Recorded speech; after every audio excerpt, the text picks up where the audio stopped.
Ce tutoriel a pour but de vous éclairer concernant la distinction entre deux philosophies concernant la gestion des différents effets que l'on rencontre dans le processus de mixage. Nous verrons donc la logique des effets d'insertion, plus couramment appelés dans le jargon les effets d'insert, oui, ou encore insert effect en anglais, et nous verrons aussi la logique des effets d'envoi, plus couramment appelés les effets send ou encore send effect. Avant de montrer la matière sur Cubase, allons tout de suite expérimenter ça sur Reason. Tout d'abord, je tiens à dire que le tutoriel n'aura pas pour but de vous illustrer les meilleures chaînes d'effets possibles dans telle ou telle situation de mixage, mais simplement de vous faire comprendre la distinction fondamentale qu'on y peut faire entre la logique des effets d'insert et des effets send. Nous allons étudier dans un premier temps la logique de l'effet d'insert. Des deux formes d'architecture d'effets, c'est la plus simple à comprendre. Insérons un synthétiseur afin de piloter au moins un module sonore.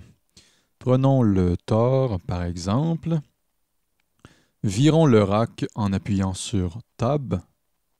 On remarque que le Tor est bien branché à une tranche du mixeur. Jouons quelques notes d'ailleurs et remarquons qu'il n'y a aucun effet pour l'instant.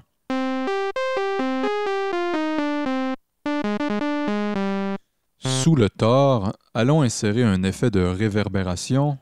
Choisissons la reverb RV7000 par exemple. On remarque que la sortie du Tor maintenant transite vers l'entrée audio input de la réverbération et on voit que la sortie de la réverbération audio output se branche sur l'entrée du mixeur. Jouons quelques notes et constatons que le son est maintenant réverbéré.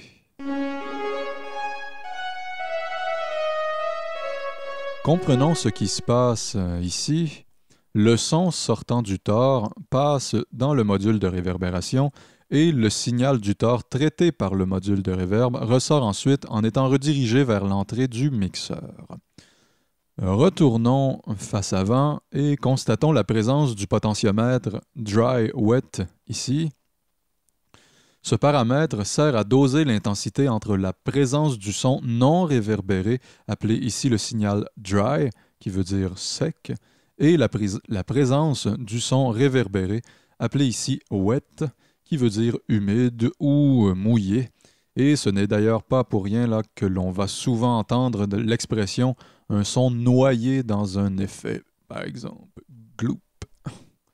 Revenons au bouton. Autrement dit, si ce dernier est complètement tiré vers le dry, ceci implique que le son entendu est exactement celui sortant du module Tor, sans réverbération, alors que plus on tasse ce bouton vers la droite, plus on ajoute du niveau réverbéré à notre son de départ.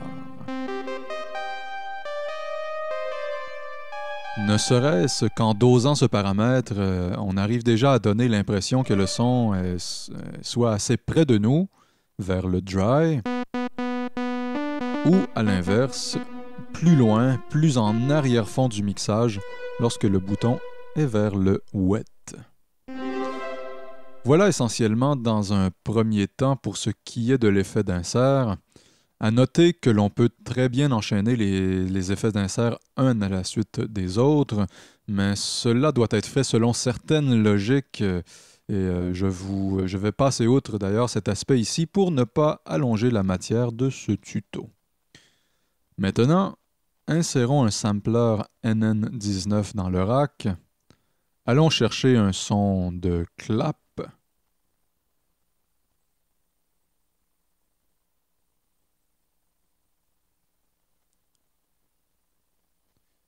Et constatons à l'arrière du rack que si on veut, de façon basique, utiliser notre effet de reverb sur notre clap, il faudra nécessairement débrancher les fils provenant du Tor pour les remplacer par les fils du NN19. Eh bien, comment faire pour alors pouvoir utiliser cette réverbération à la fois sur le NN19 et sur le Tor? Eh bien, c'est là où l'effet Send nous sera notamment bien utile. Avant d'illustrer ça, il faut savoir que nous aurions la possibilité d'insérer ici un module Spider Audio Merger and Splitter et de combiner les sorties des deux instruments comme ceci. Maintenant, si on déclenche le synthé, on entend la réverb. Et de même que si on déclenche l'échantillonneur aussi, on entend la réverbération. N'allons pas plus loin avec ce Spider Audio, ce n'est pas le but de ce tutoriel, mais cependant, si vous voulez en savoir davantage sur ce module utilitaire, je vous invite à visionner mon tuto vidéo à cet effet. Si maintenant nous pouvons obtenir le son du synthé et de notre clap avec de la réverbération, en revanche, en face avant ici, nous ne pouvons pas doser de façon indépendante le rapport entre le son réverbéré, wet, et le son non réverbéré, dry. Ce rapport sera le même pour les deux instruments. Allons maintenant étudier l'effet Send et nous constaterons que nous aurons plus de souplesse à ce niveau. Conservons dans le rack seulement le synthé et l'échantillonneur, le NN19. Branchons le synthé Tor à la tranche 1 du mixeur et l'échantillonneur à la tranche 2. Ici, à l'arrière du rack, à droite du mixeur, on voit une section dédiée aux sorties et aux entrées auxiliaires. C'est cette section qui nous intéressera particulièrement ici. Elle nous permettra de mettre en place un premier effet Send. Sélectionnons le mixeur et branchons toujours une réverbération RV7000. Nous voyons que des câbles sont magiquement apparus par défaut et qu'ils ont été bien branchés à la section auxiliaire. Pour bien comprendre ce qui se passe, débranchons ces fils et refaisons les branchements tranquillement de façon manuelle.